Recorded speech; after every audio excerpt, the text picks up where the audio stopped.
ಆದರೂ ಹಲವಾರು ಕಡೆ ರಸ್ತೆ ಗುಂಡಿಗಳ ಸಮಸ್ಯೆ ಹಾಗೇ ಇದೆ ಮೇಡಮ್. CM ಅವ್ರನ್ನ ಕೇಳಿದಾಗ ನಿನ್ನೆ DK ಶಿವಕುಮಾರ್ ಅವ್ರನ್ನ ಕೇಳಿ ಅಂತ. ಸರ್ಕಾರ ಹಲವಾರು ಡೆಡ್ಲೈನ್ಗಳನ್ನು ಕೊಡ್ತಾ ಇದೆ. ಡೆಡ್ಲೈನ್ಗಳು ಡೆಡ್ ಆಗ್ತಿದ್ದಾವೆ ಹೊರತು ಅವೇ ಸಾಲ್ತಿದ್ದಾವೆ ಹೊರತು ಅಭಿವೃದ್ಧಿ ಆಗ್ತಾ ಇದೆ. ಬೆಂಗಳೂರಿನ ರಸ್ತೆಗಳಲ್ಲಿ ಬಿದ್ದು, ಸ್ಕೂಟರಲ್ಲಿ ಬಿದ್ದು 6ಕ್ಕಿಂತ ಹೆಚ್ಚು ಜನ ಮರಣವನ್ನಪ್ಪಿದ್ದಾರೆ. ಸತ್ತವರಿಗೆ ಯಾರು ಹೊಣೆ? ಸತ್ತವರ ಕುಟುಂಬಕ್ಕೆ ಯಾರು ಹೊಣೆ? ಈ ಹೊಣೆಯನ್ನು ಯಾರು ಹೊರ್ತಾರೆ? ಇದರಲ್ಲಿ ಯಾರಿಗೂ ಜವಾಬ್ದಾರಿ ಇಲ್ಲ. ಅತ್ಯಂತ ದುರ್ವ್ಯವಹಾರವನ್ನ ರಾಜ್ಯ ಸರ್ಕಾರ ಮಾಡ್ತಾ ಇದೆ, ನಮ್ಮ ಮಂತ್ರಿಗಳು ಮಾಡ್ತಾ ಇದ್ದಾರೆ. ಅವರಿಗೆ ಇಲ್ಲಿರುವಂತಹ ನಾಗರಿಕರ ಬಗ್ಗೆ ಗೌರವ ಇಲ್ಲ. ಅವರಿಗೆ ಸಿಗಬೇಕಾದಂತ ಮೂಲಭೂತ ಸೌಕರ್ಯ ಬಗ್ಗೆ ಗೌರವ ಇಲ್ಲ, ಶ್ರದ್ಧೆನೂ ಇಲ್ಲ.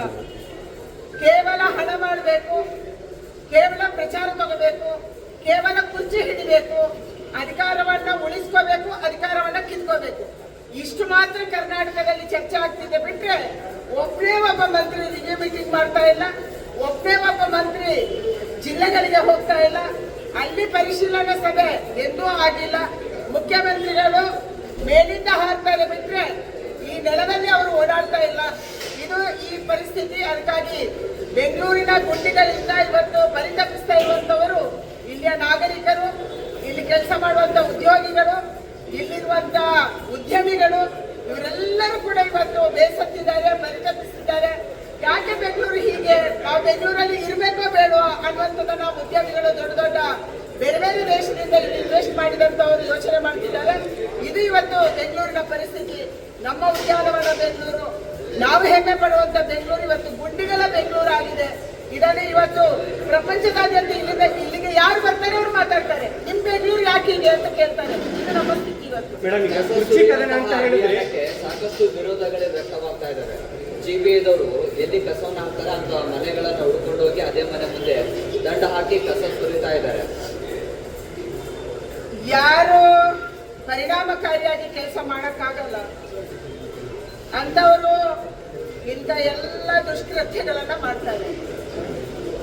ಕಸವನ್ನ ಎತ್ತೋದು, ಕಸವನ್ನ ಸೆಗ್ರಿಗೇಟ್ ಮಾಡೋದು, ಕಸವನ್ನ ಬೇರೆ ಬೇರೆಯಾಗಿ ವಿಂಗಡಣೆ ಮಾಡಿ ಅದನ್ನ ಮುಂದಿನ ಪ್ರೋಸೆಸ್ ಮಾಡೋದು BBMP ಮೊದಲಿಂದ ಮಾಡಬೇಕಾಗಿತ್ತು. ನಮ್ಮ ಮಹಾನಗರ ಪಾಲಿಕೆಯ ಅಧಿಕಾರಿಗಳು, ನಮ್ಮ ಮಹಾನಗರ ಪಾಲಿಕೆಯ ಕಸದ ಗುತ್ತಿಗೆದಾರರು ಅದೇನ್ ಮಾಡ್ತಿದ್ದಾರೋ ಗೊತ್ತಿಲ್ಲ, ಯಾವ ಲಾಬಿಯಲ್ಲಿ ನಡೀತಿದೆಯೋ ಗೊತ್ತಿಲ್ಲ. ಈ ಕಾರಣಕ್ಕಾಗಿ ಇವತ್ತು ಬೆಂಗಳೂರಿನ ಎಲ್ಲ ರಸ್ತೆಗಳಿಗೂ ಕೂಡ ಕಸ ನಿಲ್ತಾ ಇದೆ.